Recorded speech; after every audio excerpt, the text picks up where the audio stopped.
Hey Heirloom family, it's your boy Jeremy and we're finally here. We're in the production facility. We are going to be going over the starting of bringing a trailer in and what do we do? How do we start it? What is the foundation of starting it? This is a 24 foot by 8 flatbed. It's really a tow behind. Flatbeds wouldn't have the fenders, but by the time we build up the deck, it will be a flatbed. So to kind of go over the process, guys, I'm going to have to take you outside and show you one other trailer just so that you guys can see what it looks like prior to this. But this is the first steps. We have Christian over here. He's part of our team. He's our lead plumber and HVAC. He does everything plumbing and HVAC related. Good at what he does. He's running all of the PEX lines and all of the ABS lines for all of the plumbing underneath our subfloor. The reason we do that is so that if there's any plumbing leaks, any issues, at the end of the day, it's not going to destroy the house. We want to make sure that it's serviceable. All right, guys, so on the inside of the trailer, you're going to notice that in the cavities, this is what we call our rib cavities, kind of looks like ribs. You have your actual insulation. This is rigid foam insulation. We usually put 2 layers of 2-inch rigid foam.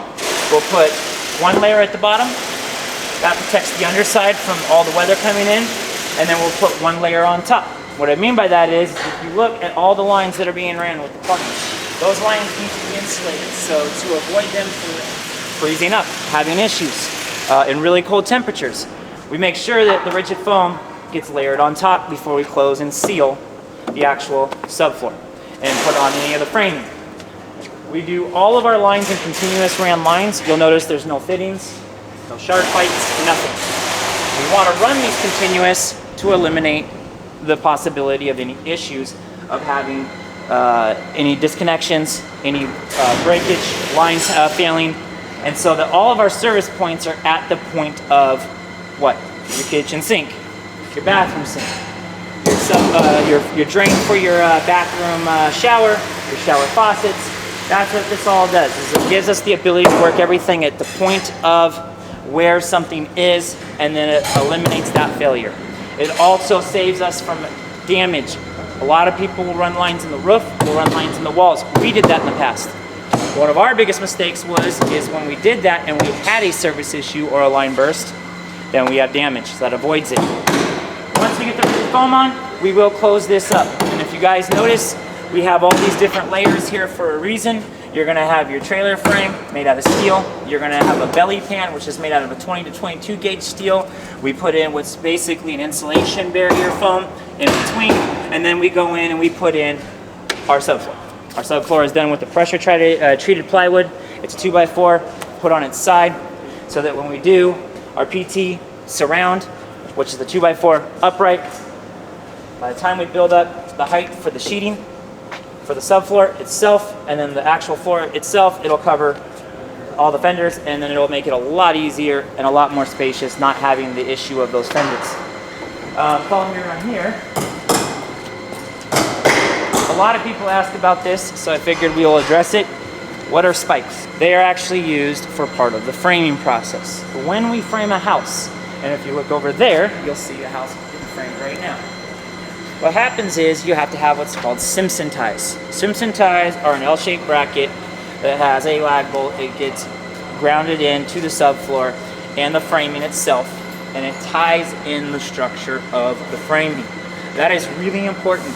Guys, these things go up and down the highways 24/7. We have to basically prepare that these are going to be driven every day, and we do not want any issues happening with the walls. So that is what helps immensely with proper framing, proper support, proper joist, and then having your Simpson ties, your brackets, everything that's needed. It's a really important process of the build. From here, we will be looking in about the next 24 hours to go into framing. That's where we'll be at that trailer. In that process, we'll frame out our doors, our windows, our roof line, everything. That really goes to show you what the structure looks like. So stay tuned, and we will be right back. All right, guys, so we went outside just to show you guys what the trailer looks like when it arrives here. Our manufacturer is Summit Trailer. They're a great builder. They're local. I support as much as we can the small businesses. It's really important to us. But not only that, I gotta say, not to toot our horn, but they are probably one of the best trailer builders in the industry. They build these and overbuild them. It's your safety, guys. You're running down the road, you're all over the country. Your safety is our priority. So going into that, we will at a later time take you guys over to Summit Manufacturing and show you guys the process of trailers being built. I think that's a cool process that you guys will really get a lot from. But when we get the trailers, this is how they come. Essentially, you'll have the trailer frame, you'll have all the LED lighting. We do D-rings for tie downs on the fronts and backs of all of our trailers. And then these are the spikes. These spikes are actually built and they're actually welded and embedded into the trailers so they have as much structural rigidity. You'll see that we have the pan. This is the pan right here. We rivet them in and we put them in place, and then we build above this the subfloor that you guys saw out there. So it gives you guys a little bit of a shot of what they look like. Here it is. We just got all the rough in done for the PEX lines and running everything we need for plumbing, as you guys saw yesterday. We now had the guys put up the subfloor. This is the CDX tongue and groove, 1/2 inch ply. It basically is in 4x8 sheets and it goes all along the entire length of the trailer. These are one unified sheet per section, which allows the rigidity and strength factors we're talking about. Nothing gets cut and put in piece, so that way at the end of the day, keeps that structure solid. It's very important that this is done right. When we do these prior to framing and get set up, we actually set these on lasers. That was done between last night and this morning. And then what will happen is we're as precise and as level as we possibly can be. And the biggest trick is making sure that we're level with the gap distance between the subfloor and the fender on all sides, on both sides. This way, again, by the time that we get the framing done, we put the flooring in, and everything else is finished, we're at a nice flush point, and then it goes away. We will be working on framing as of late this afternoon. We put up the camera system for you, Thomas, so this way we can start getting time-lapse videos of the whole process so that when we're not here or we're not able to catch each moment, we're going to be doing a play-by-play from the framing to the sheeting to the siding to the roofing, and then inside we will go through it day by day, you know, pretty much probably twice a day, going through each part of this process. This is an insanely fast build. We have to build this trailer start to finish in 14 working days.